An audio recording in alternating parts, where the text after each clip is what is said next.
जी असी आ गए हैं किचन दे विच। ठीक है, तो मैं इत्थे बनाउण लगी हाँ रोटी।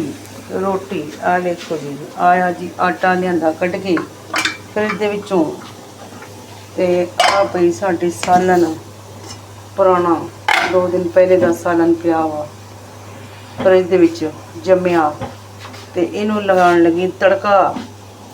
आ देखिए प्याज हो गया साडा जी ब्राउन तक ही, तो सड़ ही गया प्याज। आला जी थोड़ा जी पाऊँगी मिर्च, तो हुण मैं ये पावांगी सालन। सालन तो देखो इधर जमया पिया, आला बर्फ जमया पिया। अगर मेरा तवा हो गया गर्म, फिर मैं पकाने लगी रोटी।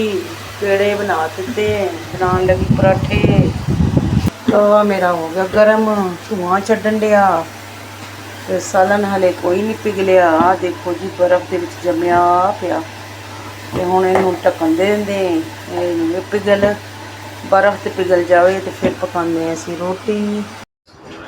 मैं आ चुकी हूँ रोटी लेके टेबल पे। हो चुका है मेरा सालन गर्म। आ पाउण लगी सालन। नाश्ता असीं करन लगे हैं। आ रोटियां, आ गई रोटी, आ गया सालन, आ पराठे बना देते हैं। हुण मेरे चैनल नूं सबसक्राइब कर दिया करो। यूट्यूब साहब तुहानूं भी रिक्वेस्ट है कि मेरे चैनल नूं मोनोटाइज़ कर दिओ। हुण कर दिओ, हुण बड़ा ही तुसीं जलील कीता।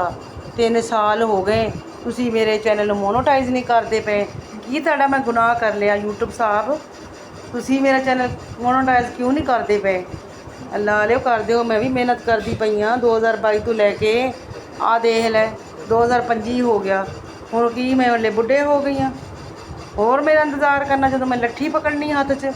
तो कर दो मेरा चैनल मोनोटाइज़, नहीं तो फिर मैं बंद कर देना, कुछ भी नहीं बनाया करांगी।